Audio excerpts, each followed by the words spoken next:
25 years ago. I should go again. I think today would be like a tour that I'm there, exactly there. Yeah, well, it's about time you get back, so it's a good thing that's where we're headed. That's exciting, really.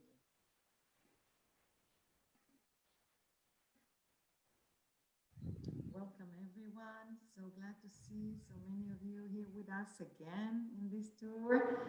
We're so lucky to have Rotim with us.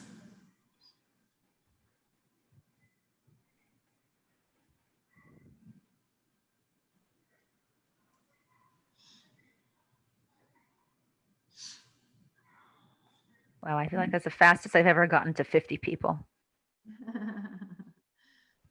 We are all excited to be part of this tour with them.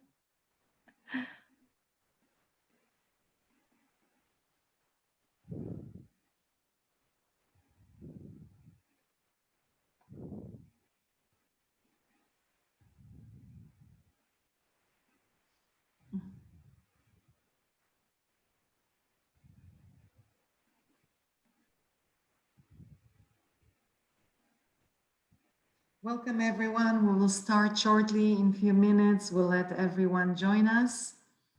So excited to see so many of you joining us today.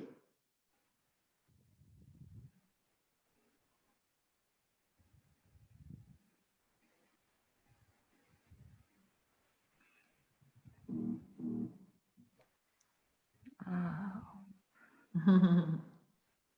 Well, no, I hit the escape button earlier and did something to my Zoom, and now I figured out what it was. I exited full screen mode, and I just figured out how to get it back. You see, you're learning with us through these tours. Okay, it's 4:59, so we'll give it a few more minutes. Welcome, everyone.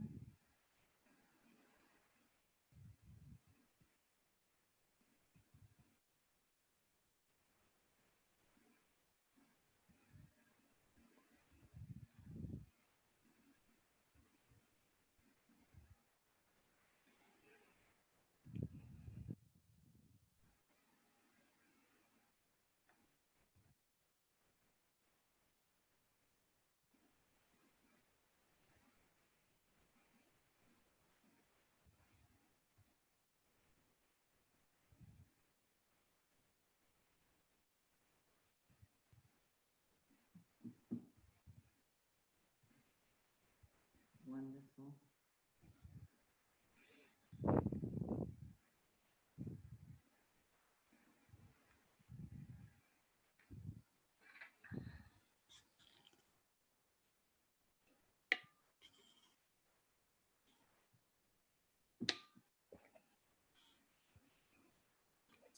Okay.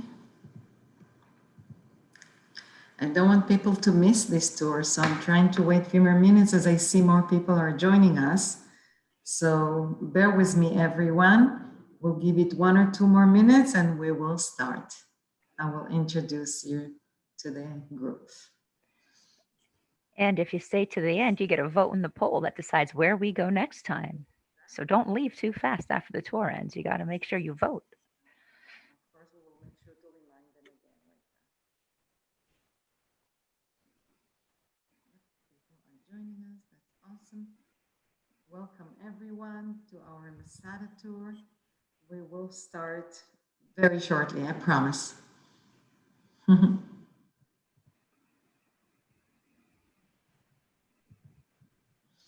Okay, so welcome everyone to our Masada tour.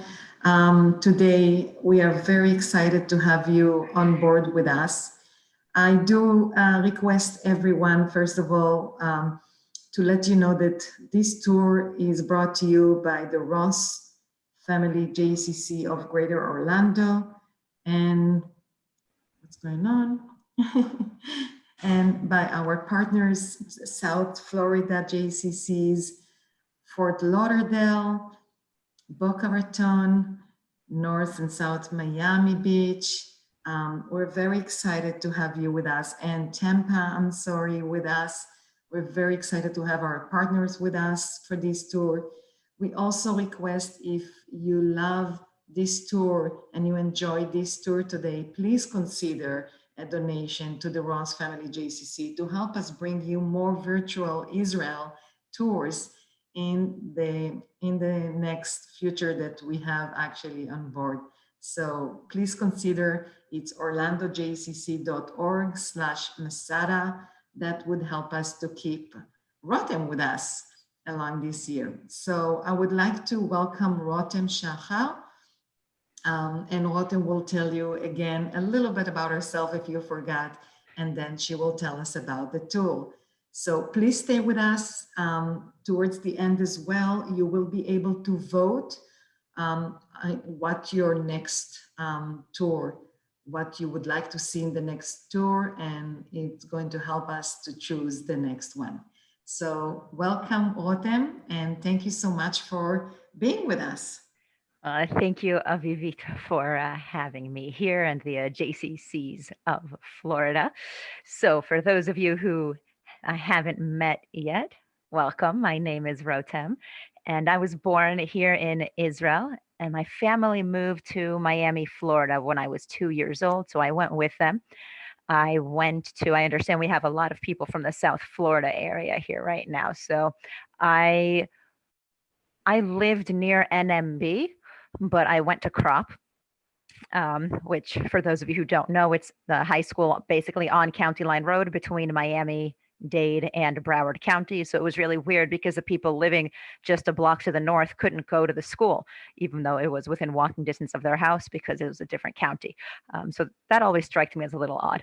But that's the problems of having a school on County Line Road. Other than that, I went to the University of Florida where I got my bachelor's degree and master's degree in soil and water science. And then I moved back to Israel. After starting a PhD in hydrology, I decided I didn't really like that so much. And so I stopped. And after doing some soul searching, I decided I want to be a tour guide. So I went to tour guide school. And after 2 crazy years of schooling and 2 exams of the Ministry of Tourism in order to get the tour guide license, I became a tour guide, and I've been doing this for the past 5 or so years, though this virtual thing is relatively recent. Who would have thought that virtual tours was a thing? Crazy stuff you discover during a pandemic. For those of you who did know all of that already, I've got a fun fact about Rotem for you. I love tea. This is a tea cabinet that my partner built for me. It has all of my teacups that I bought in China. I was there like 3 years ago, so not anywhere near recently. And we just got where is it? There it is, our new teapot from Amazon. It's a stainless steel, no, it's a cast iron teapot. We actually ordered one off of eBay, and after months it didn't arrive, and then we just got our money back and bought a new one from Amazon, and this one did show up, so that's very exciting. So yeah, I love tea, all shapes and sizes and flavors. Someone asked me what my favorite tea was once, and I didn't know the answer to that. It depends on my mood. Sometimes I go full on herbal tea, and sometimes I'm like, give me an Earl Grey. So it really depends on my mood and what the purpose of my tea drinking is. Okay, so that's a little bit about me, tea, and my life. And we are headed to Masada today, and I hope you brought your hiking shoes, your hats, your sunscreen, and most importantly, a very large bottle of water, because we are going to be hiking up the snake path. But before we get started, just a little bit of background to get us all on the same page as to what is this place that we call Masada. Because usually people know that Masada is on their must-do list in Israel, and that's usually the second thing you get asked when you tell someone that you're going to Israel. The first question is it safe there? And then once you tell them, yeah, it's fine, they're like, oh, are you going to Masada? And everyone knows you have to go to Masada, but most people don't know why they're going. They just know that they have to.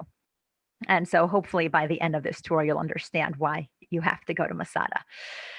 But let's start off with a little bit of background history.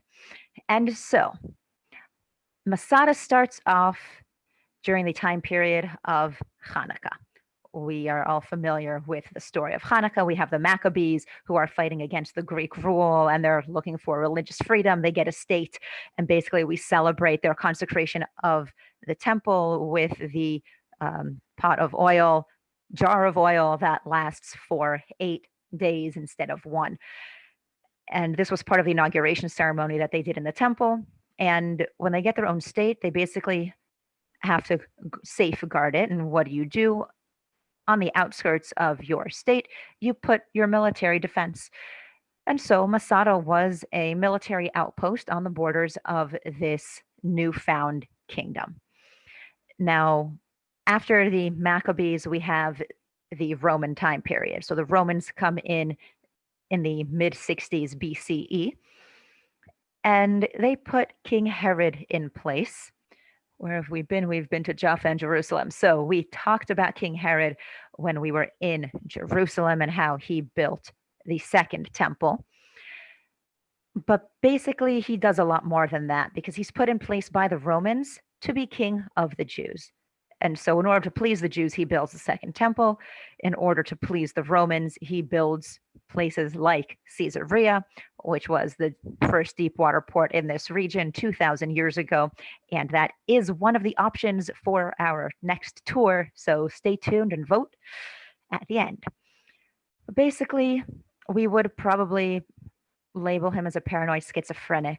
And so when he builds Masada as a hideout and a sort of safe haven. And so what exactly do we see up on Masada? Well, let us get started and find out. So we're going to be seeing a lot of interesting things in Masada, including this gentleman. So who is he? What is he writing and what's he doing here? Well, he is going to tell us that himself when we meet him on top of the mountain.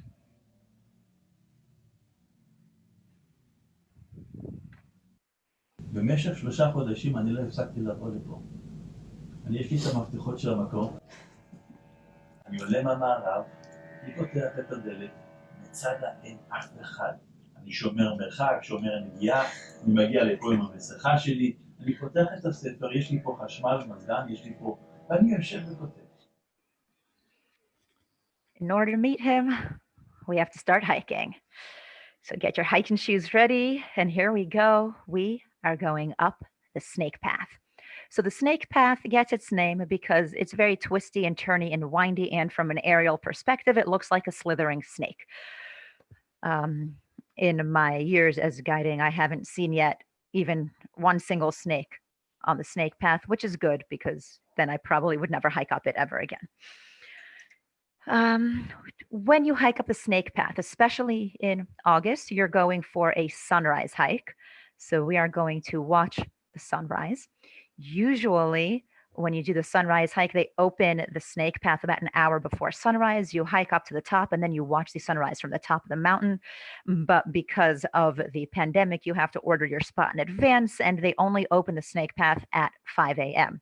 Now, the sun rose around 5:30, so by the time we showed the guy our tickets and got started, we definitely did not make it up to the top in order to watch the sunrise. But luckily, well, on the snake path, you can actually watch the sunrise from anywhere along the path. So we just sat down and enjoyed the view. But now that the sun is up, there's really no reason to stay here because, well, they usually close the snake path around 8 a.m. because it just gets too hot. So we're just going to finish our hike up, okay? Now, as we hike, let's talk a little bit more about the history of Masada.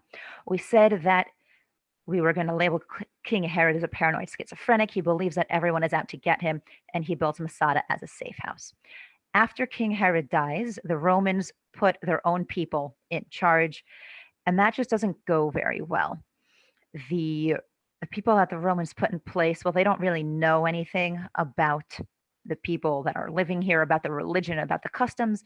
And there's all sorts of, well, we'll say altercations between the Roman rule and the Jewish people. And eventually the Jewish population says, I've had enough, and they stage a revolt. Now, well, this revolt starts in the year 66 and culminates with a destruction of King Herod's temple in the year 70. And this is generally considered to be the end of the Great Revolt. But the Romans don't want to leave the any unfinished business, because they know that if they leave Jewish strongholds hanging about, this just might come back to haunt them a little bit later. And so they go from stronghold to stronghold, even after they've destroyed the temple. They go between the different strongholds in order to wipe them all out. And Masada is the last one standing. Now, after the end of the revolt and after this entire story, the place does become inhabited once again. And so we'll really get to see the progression of the different time periods up here. Now, we've just about made it to the top. We can see the cable car station. The cable car takes about 3 minutes in order to make it up and or down. And we'll be taking the cable car back down, because hiking up for 45 minutes is enough. And in the heat, when we finish, cable car is the way to go back down. But good job, guys. 1 or 2 more steps. And look at that. We've made it to the top.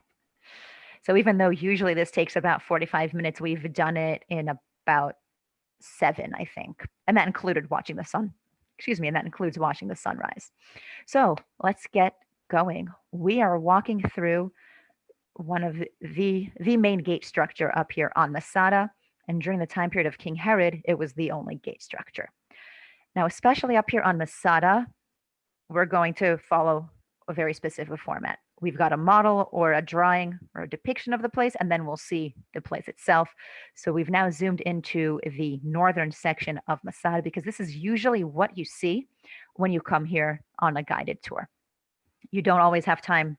You never have time to see the entire mountain unless that's what you're doing on that day and you're not going to try to see anything else. But when you're on a guided tour, we usually focus on the northern tip, because you can get the entirety of the story of Masada. That's where the most condensed amount of architecture is and archaeology is. And so you can really get the full story without seeing the entire mountain.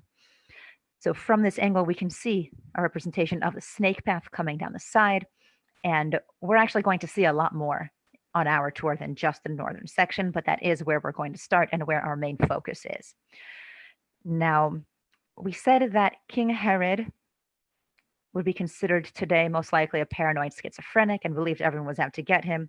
And so he tried to find the best place to build a safe house. And he chose Masada. One, because he had a sort of a complex regarding the Maccabees. He said, anything they can do, I can do better. They built on Masada, I'm going to build on Masada. It's also, about an hour and a half away from Jerusalem by car, and Jerusalem's the closest city. So if you're trying to get King Herod, you're going through a lot of trouble in order to get here. So how do you build everything that we see up here? Well, you start off in the quarry, because you can't hike up the snake path with your building construction materials. That just makes no sense. So you've got your quarry, and the building that we are entering now is the first building that you build. This would be the guard tower. Serves 2 functions. Number 1, we said King Herod wants to be sure that he is safe. So your guard tower makes sure that your soldiers can see what's going on in the surroundings, but it also has a fantastic view of the quarry right beneath it. And so you can also make sure that the people that are working are not busy playing on Facebook or on TikTok and are actually doing their jobs. Now, that was the job back then. Today, your job when you dig is as an archaeologist. And so this black or faded blue line is what archaeologists put in place to show us where the archaeology stops and where the restorations and reconstructions begin. And so we're going to see this black line with us in different ways, shapes, and forms throughout the entire tour.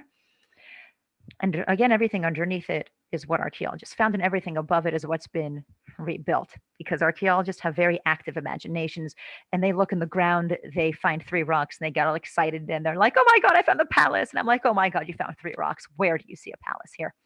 And so they build in order to show me what it is that they're talking about. So our first stop is going to be the commander's residence. And like we just said, we're going to start off with a drawing in order to show us what the place looked like. So one, the place was huge. We can see the quarry with the people, and just underneath the person, there's a small doorway. That's a doorway we just walked into in order to get to the commander's residence area. And then everything to the right would be where all of the security checks took place. And well, one, you want your commander as close as possible to work, because as we've discovered now that a lot of people are working from home, well, when you work from home, you work longer hours. And that's exactly what King Herod wanted. He wanted the commander of the military that he put up here to be at least on call at all times of the day, 24 hours a day, 7 days a week. And that's also why the commander's residence is so large, because, well, a bored soldier is a bad soldier, and an unhappy commander is not a commander who is going to make sure that you are kept safe. And so the commander of the military contingent that King Herod had up here had an enormous house. He was a stone's throw away from his job, so he would have absolutely no excuse. Whenever he was needed, he was there. Now, the soldiers themselves had barracks a little bit further away, but again, Masada in its entirety is not all that large of a mountain, all things considered. And so they were also very in close proximity to their work. Now, we can see that in the commander's quarters, there are lovely drawings on the walls. These are frescoes that were painted on top of the plaster, and that was put on. Now, these are replicas. The originals that were found are in a museum at the base of Masada, which was closed when I went filming. But basically, when we see all of these rocks and we're like, wow, this is amazing that so much survived, we actually have to add in a thick layer of plaster and colors and geometric shapes in order to really envision what the place used to look like 2,000 years ago when King Herod had it built. And this is a recurring theme that we'll be seeing in a lot of the different rooms. We'll be seeing either plaster or some of the frescoes. Now, one of my favorite things on Masada is actually these windows that we'll be seeing a few more of them throughout the tour. I really like the way they frame the view. And one of my favorite things to do is to actually take pictures of the windows and of the view through the windows as I walk around Masada. So we're going to be seeing a little bit more of that. So we started off at the quarry, which is the closest to us. We can see the stairs that led us to on the right-hand side of them, we had the door that led us into the commander's quarters. Right above the stairs, we have where the security guards were, and then we have storerooms, and now we have King Herod's palace. And this is really the main section of the northern part of the mountain, and so we will be seeing all of that. But we also have an amazing view of the Dead Sea from up here. That's definitely something you don't want to miss. And it's a view that I can stand and just stare at for hours on end, but we won't be staring at it for hours, don't worry. What we're looking at is the northern basin of the Dead Sea. And today the Dead Sea is really split into two. The northern basin, which is still a sea, and by sea I mean lake, because a sea is connected to an ocean and the Dead Sea is not connected to an ocean. But Dead Lake is just not very, well, the Dead Sea just sounds way better. And then the southern portion, which we're not seeing, is basically the pools of the Dead Sea factories today. So we said that after the security check, we head into the storerooms. And so that's what we're looking at now. We're looking at a few of the storerooms that King Herod had up here, because he actually had about 12 to 15 different storerooms all in this complex. And they were used to store both dry goods and wet goods, dry goods like grains and dried fruits and other foods that he had up here, and wet goods such as wine, vinegar, oil. That's the one I was trying to think of. And so there's a difference between the storage spaces for the dry goods versus the wet goods, and we'll see that difference in just a moment. Now, at the very bottom left-hand corner, and now at the bottom right, you can see that some of the storerooms haven't been excavated yet, because one of the main principles in archaeology is to never excavate everything. You never know what future generations will discover, and so you always leave something for posterity. But now we can see that in the storage space for the wet goods, you have these drainage holes inside your rooms.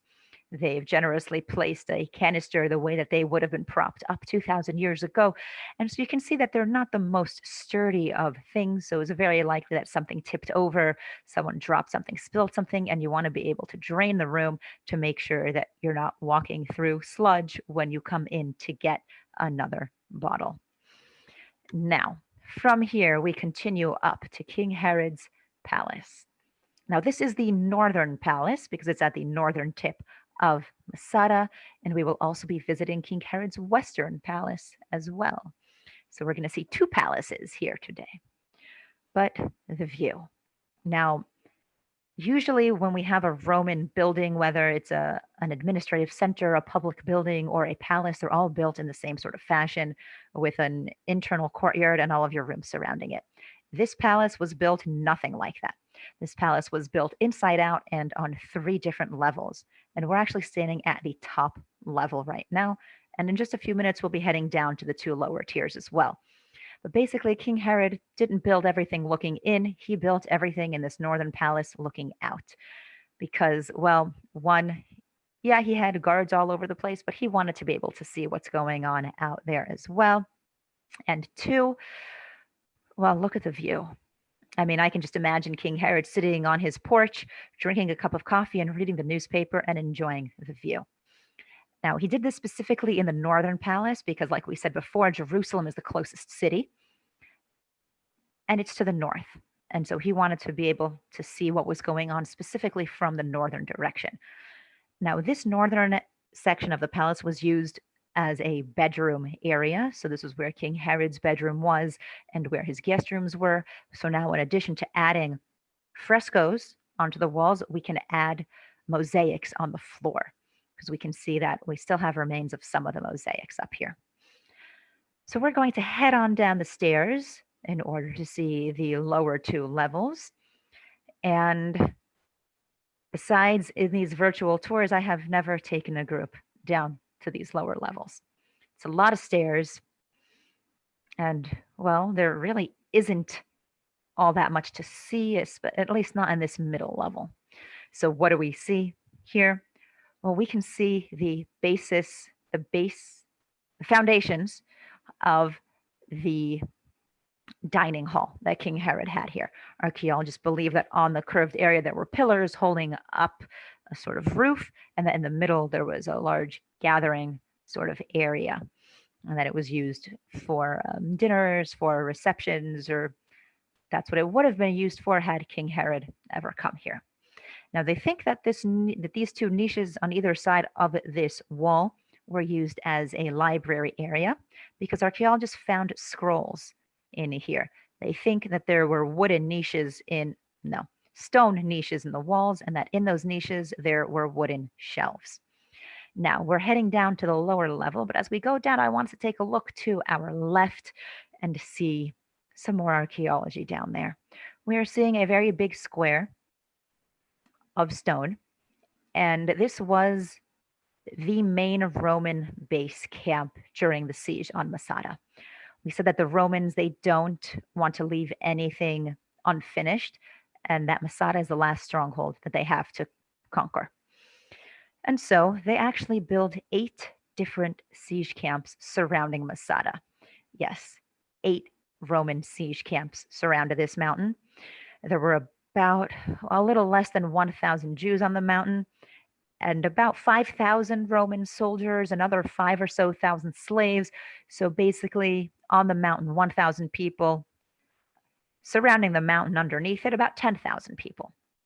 Now, inside this camp, it was the largest camp. This is where the Roman general and commander Flavius Silva was located, and he wanted to have the best view of the construction of the Roman ramp. Back then, he probably just called it the ramp without the word Roman.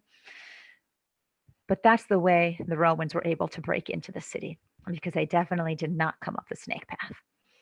And we'll talk a little more about that later.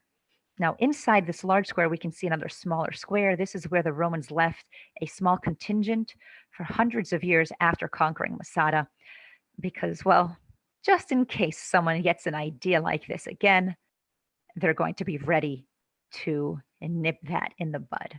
They don't want anything like this happening to them again. Now, in addition to that, we can see that there's a sort of wall right at the bottom of the screen, also made of rocks. It was about a 2 to 3 meter high wall. And thanks to this pandemic, I now know that 2 meters is about 6 feet. So it was between 6 and 9 feet tall, this wall. And it also surrounded Masada. It connected between the 8 different camps. And it was useful and not useful at the same time. So we've switched views, and we can see another 3 Roman camps. We can see one off to our left, and then we have 2 on the right. We can see one that's been slightly rebuilt next to the docking station for the cable car. And then between that and the parking lot, there's another larger square, which was also a camp. Now, this wall was, like we said, useful and not useful. So on the one hand, not useful. The people are up here on the top of the mountain. The Romans are down below. What good is a wall? Well, psychologically, it still has an impact, even if physically it doesn't really have too much of a purpose. Because if they wanted to send for help to somewhere, all of a sudden they're not going to be able to get out. And if they've already sent for help and help is on its way, it's not going to be able to get in. So psychologically, it really helps solidify the point. Yes, you're surrounded. No, you're not going anywhere, whether you like it or not. And so psychologically, it did play a large role in what was going on up on Masada. Now, Masada is a UNESCO World Heritage Site, and that's because we have the most complete Roman siege system in the world. Okay, so that's just one reason to come up here to Masada. Now, we have made it to the lower level of King Herod's palace, and this would be the Banquet Hall. And now we can see, well, we can see not only square geometric shapes, we can see diamonds, we can see rectangles inside squares and squares inside rectangles, and we can see a lot of the different color patterns that were used. And we can also see the way that the pillars and columns were built. We can see that they were built piece by piece, stacked one on top of each other. And then on the back wall, we can see that after the column is built, you put a fresh layer of plaster on it and decorate it to make it look as though it is one entire or one complete unit, as opposed to being built of different pieces. Now, looking down, we can see this archway, which covers King Herod's private bathhouse in his northern palace. And even though that one's blocked off and we can't get down there, we can get to a larger bathhouse. So that's where we're headed. And like we said on Masada, you start off with a picture, a diagram, a model. So this is a model of the bathhouse. We're going to start off by walking in through that door, which we actually had to do in order to get into the bathhouse complex to the model. And now we can see the different rooms of the bathhouse. So there are 4 rooms, and the room that's kind of furthest from us with the door with the sun coming through, that is the changing room. This is where you leave your clothing and you take some sandals. That's going to be really important a little bit later. You walk into the tepidarium, which is, the word tepid, lukewarm, it's the room temperature room. This is a room that helps you transition between the cold room, which is to our left, and the sauna on our right.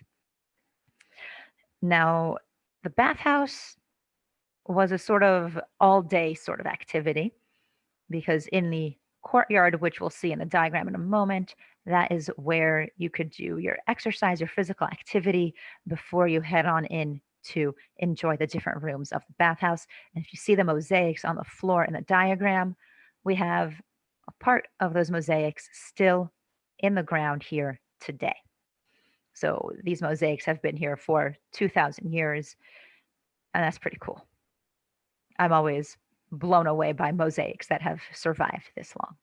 So let's head on into the bathhouse and see what we just saw in the diagram, but in real life, or at least virtually.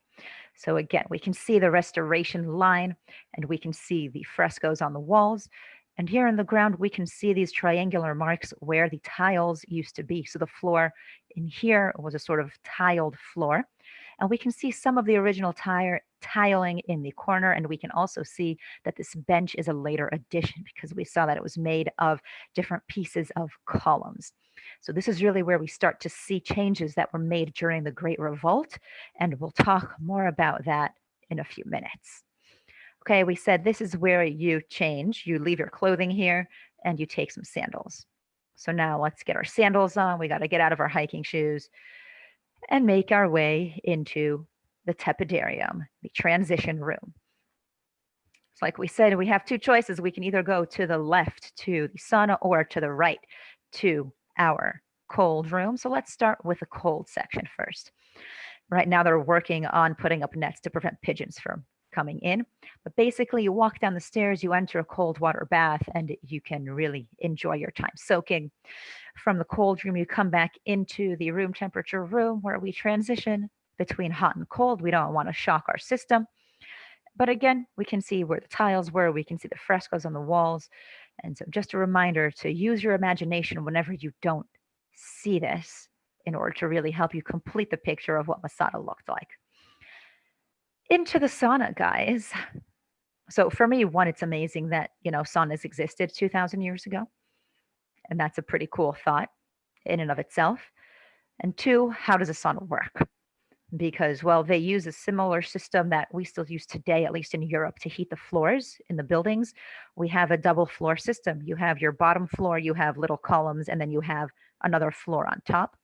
Behind these yellow patches, that's where the furnace was. That's where they would boil water, turn it to steam, and stream the steam through the double floor system in order to heat the floor.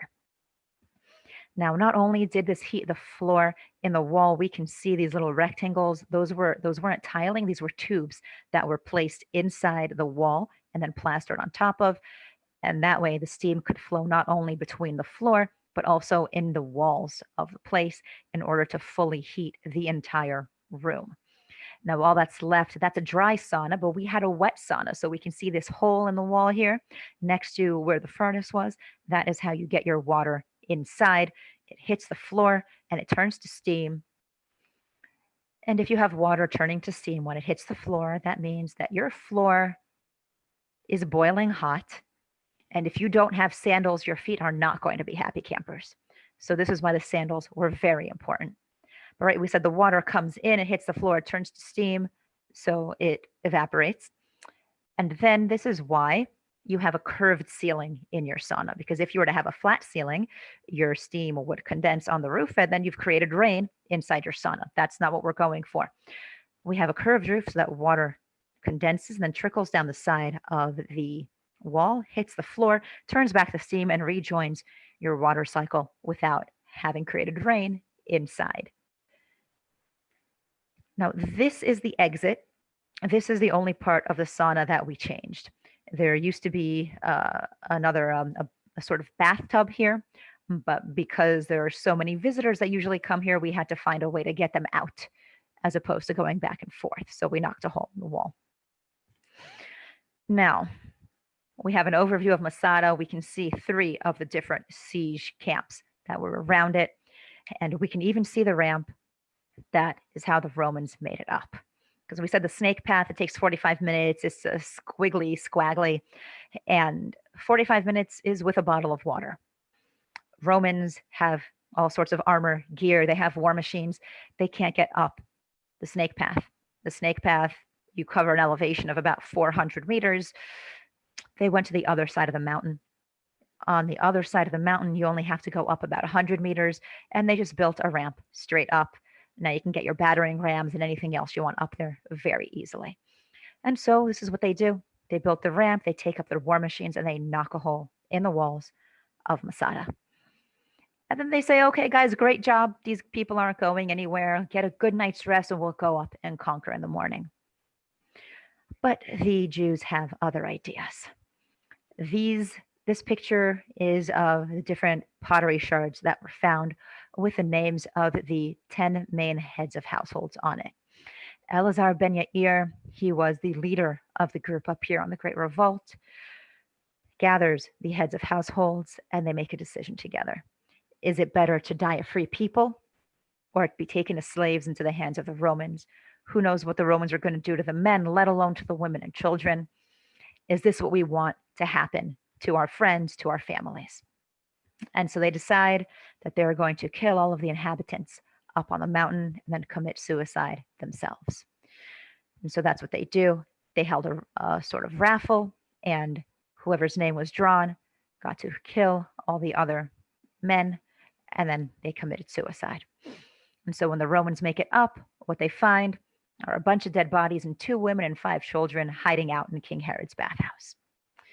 Now, speaking of bathhouses, there's a lot of water that goes into this. And so we are looking into a cistern that was up here on Masada, one of the many. It functioned mainly like a well. It had a roof, it was covered, and you could put in a bucket or head down the stairs. So how did the water get up here onto Masada? It rains in Jerusalem, in the Judean hills, in the mountains.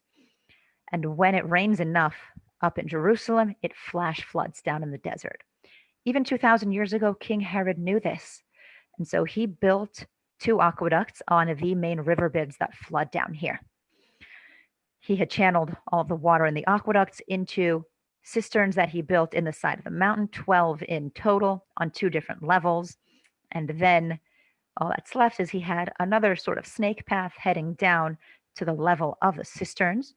And then with donkeys and people, they would carry the water up and fill up the cisterns on the top of the mountain itself. So water was not an issue up here on Masada. Today, archaeologists believe that, well, we can see here the sort of path that led down. It was right next to King Herod's palace. And so we said this is another image of the cistern. So it used to be completely covered and closed. Okay. Now, another area which was sort of enclosed would be the Columbarium. The Columbarium, or the dovecote, is a place to keep pigeons. So it was a sort of squarish building, but the roof was open, as opposed to the cistern where we said it used to have a roof and it was closed. And this was always an open roof concept because they didn't trap the pigeons in here. They basically put niches in the walls in order to provide a safe space for pigeons to rest, to nest, and to go about their business. And this seemed safer to the pigeons than the great wilderness outside because there's all sorts of crazy desert animals living here. And so they would hang out here. There would a lot of times people would put water out for them. So a lot of their needs were taken care of. And then, so what if a pigeon disappears every so often? Why would a pigeon disappear? Well, way back then, you don't kill a cow in order to eat a steak. That's a huge waste of a lot of perfectly good meat. They didn't have freezers back then, let alone a refrigerator. A pigeon was an individually sized portion meal. So you ate your pigeons. Now, archaeologists also believe that this was useful because pigeons poop a lot and pigeon poop can be used as fertilizer. And they believe that there was agriculture going on up here on Masada. Now, we've made it to the breaching point. We said that the Romans bring up their battering rams and that they are able to break a hole in the wall of the city. And then what they do is they say, good job, let's come in later. Now, when archaeologists excavated the mountain, they find wall, wall, wall, wall, wall. Oh, no wall. This must be it. In addition to this, there is also, we'll see in a moment, the remains of the Roman ramp beneath it. Okay, so we know that this is where the Romans broke into Masada. And now the question was, archaeologically or safety-wise and archaeologically speaking, do we restore? Do we rebuild? What are we trying to show here? And they decided that the breaching point is important enough that we don't want to rebuild the wall there because this is where the Romans really broke through the walls. But on the other hand, we don't want people falling off the cliff. And so they put up the fence. And this way we can still look down to see the Roman ramp. You can also hike up the Roman ramp as well if you're looking for an easier hike. It takes about 20 minutes to hike up the Roman ramp. And it also opens only half an hour before the sunrise because you don't need an hour to get up here. So you can actually do either of them. Now, like we said, Masada was inhabited during various time periods, but never consecutively. So we said the Maccabees had up here a military outpost. King Herod had a sort of safe haven, we can say. But then once King Herod passes away and it becomes uninhabited until the Great Revolt, where the Jews find the place and make it their last stand. And then it goes uninhabited until the time period of the Byzantines. Around the 5th and 6th centuries, a group of monks decides to make this place their home. and they use the different rooms that are already existing as their living quarters, but they need a church. And so the building that we are looking at is the church that they built. Now, they put a lot of work and a lot of effort into building this building because this was really their main tribute to God. They decided to come into the desert because they wanted to focus solely on communing with God. And so they put a lot of effort into the church. The mosaic, for example, is absolutely amazing. And they also take a lot of effort to decorate the walls of the church with the different pottery shards that they find in place here. So after the Byzantines, the place becomes abandoned until the archaeological excavations start up here on Masada. And now it's still uninhabited, let's say, but visited every day by, well, when I went filming, there were 20 people. I mean, I counted the number of people I saw. I don't think I made it to 20. But once upon a time, and hopefully in the near future, it'll be hundreds, if not thousands again. So we have made it to King Herod's Western Palace, and this palace is effectively your typical Roman important building. We're standing inside the courtyard, and we have all of the rooms around us, surrounding it, looking into the courtyard, because that's where all the action took place. That's where anything that was exciting was going to happen. Though what could possibly be exciting right now? I don't know. Shipments from Amazon coming in and having a party to open it. Basically, what I want to show you in here is on the second floor. So we have to go up a few steps.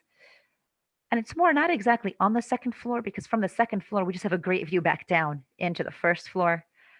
But it's worth a look, especially if you like mosaics and or bathhouses, because that's what we have here. We've got a mosaic inside the bathhouse section of the Western Palace. So, right, it's debatable. Archaeologists debate whether or not King Herod ever even stepped foot on Masada. But we have now seen 3 bathhouses that he had up here. And that's an absurd amount of water to be channeling into your desert escape. But that's not the only water that was being used up here. We've still got 2 more water-related places that we are going to visit. So back down we go on to our next location.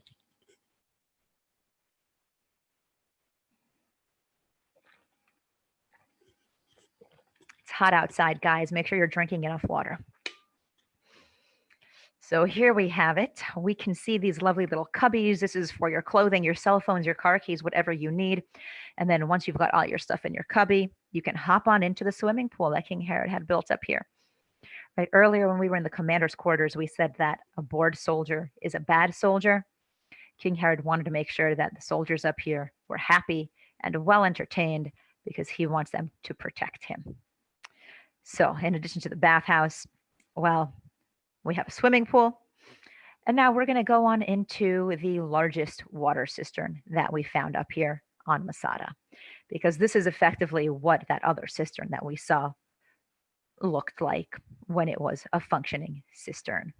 So watch your heads and also watch your step, because the stairs are chunky. They're large, uneven.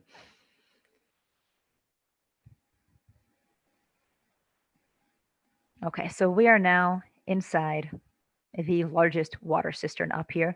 This is a fantastic place to go if you're up here on Masada between 11 a.m. and 3 p.m. and need a place to hide from the sun. This would be it. The acoustics, though, are not made for humans. And so if you're not the only person in here, it gets very loud very quickly. But it's a good place to hide from the sun. But luckily, what time is it for you guys?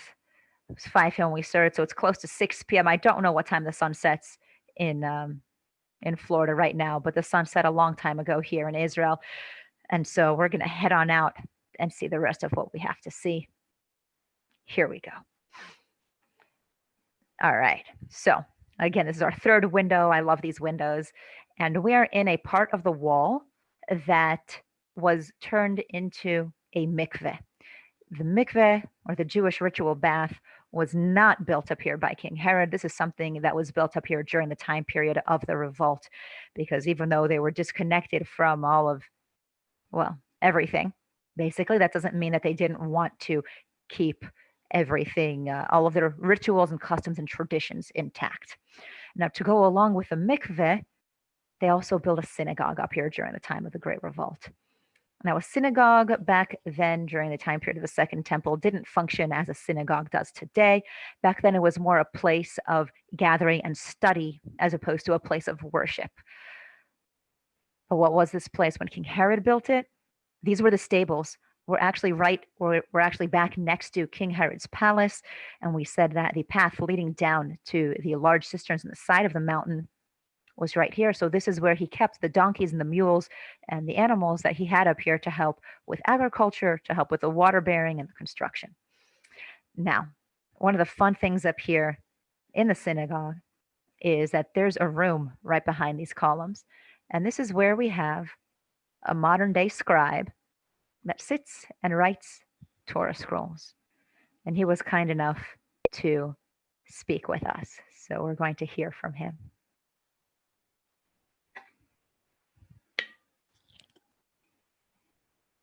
He just had to finish writing the row. Yes, give him a moment.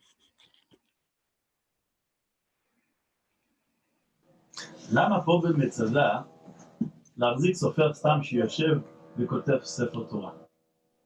זה מקום של תיירות, מקום של אטרקציה. מה שייך בית כנסת למקום של אטרקציה? אני אגיד לכם. בחפירות של מצדה לפני 45-50 שנה, פה במקום הזה שאני יושב, מצאו פה ספרי תורה ומגילות. מצאו פה את מגילת יחזקאל, פרק ל"ז. הארכיאולוגים בחפירות, כשראו את זה מאוד התרגשו. הפסוקים של יחזקאל ל"ז מראים על יש תקווה, שזה עצמות עם ישראל שחוזר אל אדמתו. יש תקווה לאחריתם, ושבו בנים לגבולם. עוד יישמע בערי יהודה ובחוצות ירושלים. ממש פסוקים שמראים לנו ללא כל ספק את תחיית המתים שאחרי השואה. מצדה החליטו מקום כזה לא יכול להישמר כסגור. חייב לאייש אותו, חייב לעשות ממנו איזה משהו שלא רק אבנים יראו, אלא גם כן יראו משהו זז. כל התיירים שבאים לפה, וגם אתם שאתם רואים אותי עכשיו, בוודאי אם פעם הייתם פה במצדה ופגשתם אותי, הם רואים איזה משהו שמדבר אליהם גם כן. זה לא רק אבנים. הם רואים שמה שרצו להפסיק אותנו לפני 2000 שנה, במבחן התוצאה, היום יושב באותו מקום שמצאו בו ספרי תורה, יושב סופר סתם וכותב ספר תורה על קלף. הוא כותב את זה לכללות עם ישראל. במקום שמצאנו ספרי תורה, להמשיך לכתוב ספר תורה, זה צועק עד השמיים, עם ישראל חי. אי אפשר להפסיק את זה. את המנגינה הזאת אי אפשר להפסיק. Okay, so as we head to the cable car in order to make our way off the mountain, well, basically what our scribe friend said is really the reason that Masada has become such an important landmark here in Israel. When you hear the phrase, Masada won't fall again, you know, yeah, maybe the mountain itself won't fall again, but Masada is really taken as a symbol of the country. It's like the same way, you know, after the Holocaust, we say never again, and it's on the same sort of a level of importance that we're not giving up this country so easily. And that's what made it such an important landmark to come to visit and to hear the story. תודה רבה על ביקורכם בגן הלאומי מצדה. אנו מקווים שנהנתם. נשמח לראותכם שוב בקרוב. We thank you and hope you enjoyed your visit to Masada National Park. We look forward to seeing you again soon. The same way that Masada National Park is looking forward to seeing you guys again soon in real life, so am I, whether in real life or virtually. So stick around. In just a moment, a poll will pop up with your options for our next tour, which as of right now is scheduled for October 15th. So that is right after Sukkot. So don't go anywhere. make sure you vote. And thank you very much for coming with us to Masada. That was wonderful. Thank you so much, Rotem. That really, I think the end of welcome, I hope you enjoyed it. I loved it. That was beautiful. So let's see what the vote says. And we're sure going to go by that. So October 15th, 5 p.m. will be our next tour. And we'll see where will it be. When do we see the results? I'm trying to see. I'm sure Paul will share with us. Right, Paul? Just 1 second. So in the meantime, I saw that Debbie wrote that the same sofer, the same scribe, was there when she was, Here. We're going to Jerusalem. Jerusalem, city of David, Davidson Archaeological Center, and Machane Yehuda. Wow. Okay, well, that is exciting. Look at that, Rotem. You need to start getting ready for this tour. So after Rosh Hashanah and Yom Kippur, we will all meet again here. And I think you have some questions. I don't know if you can look at the Q&As. Let's see. No, well, I'm pretty sure I said how long the hike is. It's about 45 minutes. And I don't really understand why what. So if you can look at the chat as well, you have from Debbie. Yes, I was in the middle of reading that. So you can read it out loud if you want. That's so okay. Debbie said that she was at Masada with a Jewish National Fund mission in 2017, and that the same sofer, or the same scribe, was there, and they participated in writing a letter in one of the first Torah schools, which is really awesome. That's absolutely amazing. There's a question: where am I at this time? I'm at home. I live on, this is my living room. I'm actually sitting on the floor. I don't know if you can see the floor. You can't really see the floor because my couch is over here, right?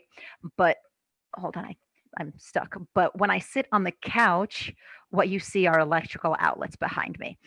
And so that's just, this looks way better. Yes. So I sit on the floor here. Oh, if I get so up, have you'll more be able questions, to see. I guess, Rotem. See, What look, happened to this the is women? the pillow I sit in. That's my pillow. That's where I sit.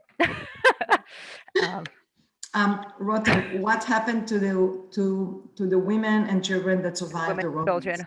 Well, they were taken as slaves by the Romans, and who knows, because no one actually cares about women and children, especially not 2,000 years ago. I think we've come a little bit of a way, but not too much. I have a question since I mentioned agriculture. What did they grow?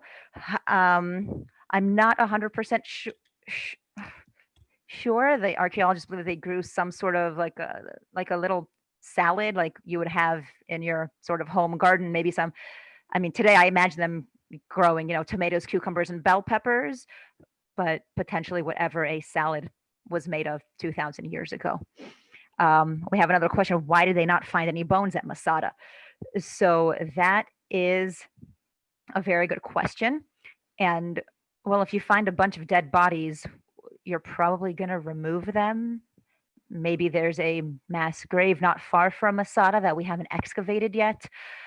But basically the assumption is that the Romans did something with the bodies. They probably didn't just leave them there. And so that's why they think that there weren't any found. There were more questions, I think. Did anyone read The Dovekeeper? I've heard that is a fantastic book and it's on my to-read list, but I personally have not read it yet. What day is Jerusalem? The 15th. It's a Thursday. Where is my home? Yes, I was trying to get to that, but then there were more questions. I want to pull up a map and do share screen. I don't know if I can share my screen though. Nope. I can't share my screen. So basically I live on a moshav. It's about half an hour southeast of Tel Aviv, kind of in between Tel Aviv and Jerusalem, next to Modi'in. Rotem, did you answer why did they not find any bones at Masada? I'm sorry, I didn't hear you. Yes. Okay. There was someone who recorded the assault, wasn't there? Yeah, so I ended up not talking about him, but sometimes I do, sometimes I don't, depending on the way it works, the way it comes out. But basically, there's Josephus Flavius, and he's considered to be, or there's a saying that it's called the Great Revolt because it had a great historian, as opposed to the Bar Kokhba Revolt, which was later and was actually much more successful, you can say, as a revolt against the Romans, but because there wasn't a historian chronicling it, we don't know as much about it. So basically, there was Josephus Flavius, and he was actually the leader of the Great Revolt in the Galilee. And he comes up into a similar situation. He's stationed in Yodfat, and the Romans surround them, and they also decide to have a sort of mass suicide. But before they're able to finish, he, Josephus Flavius, and another person are captured by the Romans. Now, because Josephus is a politician, a leader, he is able to convince the Romans that they need him to chronicle their war with the Jews. And so he gets to travel with the Roman camps and chronicle all of the everything basically that happens there. And so I assume that that's who you are talking about when you say that there was someone who recorded the assault. Hold on, I need to scroll back up. What happened to the women and children? Yeah, we really don't know. Where am I at this time? On a moshav.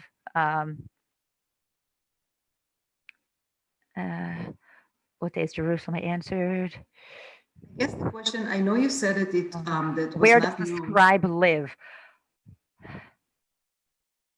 I don't remember. I don't know, but next time we're there, we can ask him.